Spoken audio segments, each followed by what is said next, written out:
Norway নিয়ে একটা শুভ সংবাদ দেওয়ার জন্য আজকের এই ব্লগটি। লাস্ট উইকে একটা আপনার নরওয়ের ন্যাশনাল ডেইলিজে একটা নিউজ এসছে যে নরওয়েতে প্রায় 80% স্টুডেন্ট ফল করেছে। তাদের যে স্টুডেন্টের যে কোটা ছিল সেখানে 80% কমে গেছে গত 3 বছরে, তারা যখন টিউশন ফিসটা অ্যাড করলো তারপর থেকে। এবং তার ফলে নরওয়ের যে সকল আপনার সার্ভিস ওরিয়েন্টেড যে সকল জবসগুলো আছে, হতে পারে ক্লিনিং, হতে পারে অথবা ডিশ ওয়াশিং হতে পারে, বা রেস্টুরেন্ট ওয়ার্কার্স হতে পারে, বা কনস্ট্রাকশন ওয়ার্কার্স হতে পারে, এই ওয়ার্কার্সও তাদের প্রচুর পরিমাণে ঘাটতি দেখা দিয়েছে। সেই জন্য তারা সংসদীয় এমপিরা বা যারা সংসদের ব্যক্তিত্ব আছেন তারা প্রস্তাবনা দিয়েছেন নরওয়েতে আবার টিউশন ফিটা উচ্চ করার জন্য। এবং এটা যেহেতু সংসদে বিল আকারে উত্থাপন হয়েছে, আশা করা যাচ্ছে নরওয়ে নিয়ে আপনাদেরকে খুব শীঘ্রই একটা শুভ সংবাদ দিতে পারবো যে নরওয়েতে যদি টিউশন ফি উঠে যায়, জানেন যে নরওয়ে ইউরোপের মধ্যে আমেরিকার মতন, ওদের ফিনান্সিয়াল স্টেবিলিটি একমাত্র নরওয়ে, যে নর্ডিক এই দেশটি যে ফিনান্সিয়াল স্টেবিলিটি তারা ধরে রাখতে পারে। যে অন্যান্য দেশগুলো দেখা যায় হঠাৎ করে অনেক উপরে উঠে যাচ্ছে, আবার দেখা যায় ক্রাইসিস শুরু হয়, কিন্তু নরওয়েতে আপনার সবসময়ই স্টেবিলিটি আছে, ফিনান্সিয়াল স্টেবিলিটি। তো আপনারা মোটামুটি প্রস্তুতি নিতে পারেন নরওয়ের ব্যাপারে। যদি নরওয়ের টিউশন ফিটা উঠে যায়, নরওয়ে আবার বাংলাদেশি ভাই বোনদের জন্য একটা অন্যতম একটা ডেস্টিনেশন হতে পারে পড়ালেখার জন্য। তো এবং নরওয়েতে আপনারা জানেন যে জব নিয়ে কোনো ঝামেলা নেই, পার্ট টাইম জবের যথেষ্ট পসিবিলিটি আছে নরওয়েতে। মূল কথা হলো যে তারা নরওয়েতে 2 ইয়ার্সের মাস্টার্স করার পর আপনি 1 ইয়ার সেখানে জব সার্চিংয়ের জন্য পিরিয়ড পাবেন। 3 ইয়ার্সে দেখা যায় যদি সাবজেক্ট ওরিয়েন্টেড একটা জব ম্যানেজ করে ফেলতে পারেন তাহলে নরওয়েতে পিআর পাওয়া কোনো ব্যাপারই না। আবার কেউ যদি পিএইচডি ম্যানেজ করতে পারেন তাও সেটাও নরওয়েতে ফুল টাইম ওয়ার্ক হিসেবে কাউন্ট করে।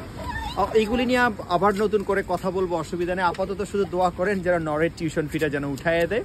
টিউশন ফিটা যদি উঠাইয়ে দেয়, ইনশাল্লাহ আশা করছি আবার নরওয়ে নিয়ে আপনাদেরকে ভালো শুভ সংবাদ দিতে পারবো। নরওয়ে নিয়ে বিস্তারিত আবার বলবো, এবং নরওয়ে নিয়ে আপনি কিভাবে কি করবেন সব প্রসেস প্রয়োজনে আবার বলবো।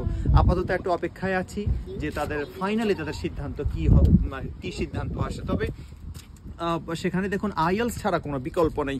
আপনি নরওয়ে যান বা যে দেশেই যান, আপনার কিন্তু আইএলস লাগবে। তো আমি রিকোয়েস্ট করবো আপনারা যে আইএলসের প্রস্তুতিটা নিয়ে রাখেন, যে নরওয়ে টিউশন ফি উঠাবে কি উঠাবে না, বা কোন দেশে যাবেন কি যাবেন না। সবার আগে হলো আপনার আইএলস স্কোর আপনার হাতে থাকা।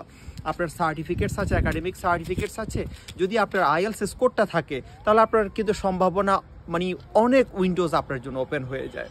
তো আইএলস প্রস্তুতির জন্য যে কোনো প্রিপারেশন, যে কোনো প্রকারের হেল্পের জন্য আমি আপনাদেরকে সবসময় বলি, আমি আইএলসের আপনার যে প্রাইভেট ব্যাচ বলেন, রেগুলার ব্যাচ বলেন, ক্র্যাশ ব্যাচ বলেন, বিভিন্ন প্রকারের ব্যাচ অফার করে থাকি।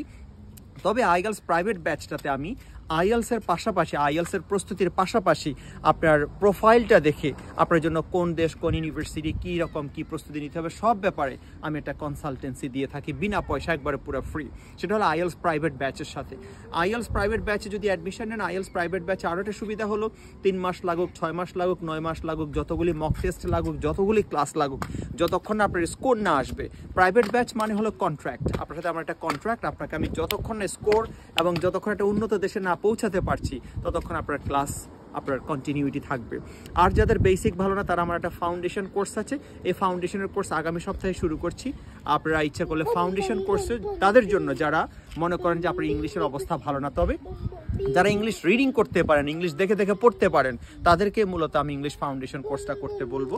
যারা একবার রিডিংও করতে পারেন না, তাদেরকে বলবো আগে আপনি আপনার নিজে আগে রিডিং বা বেসিক সামান্য কিছু জিনিস আগে শিখে নেন। কারণ একটা কোর্স যে যত কথাই বলুক, বেসিক একবারে যে ABC লেভেলের বা একটা ওয়ার্ড কীভাবে স্পেলিং করবেন, কীভাবে বানান, এগুলো আপনাকে কেউ খাওয়াই দেবে না। এই বয়সে এগুলো নিজেকে কষ্ট করে শিখতে হবে। আপনি যদি খুব দেখে দেখে ফ্লুয়েন্টলি ইংলিশ রিডিং করতে পারেন, তাহলে স্পিকিং, রাইটিং বা অন্যান্য যে কাজগুলো সেগুলোর দায়িত্ব আমি নিতে পারবো। তো যে কোনো ব্যাপারে আমাকে আপনারা লিখতে পারেন। ভালো থাকবেন। আসসালামু আলাইকুম।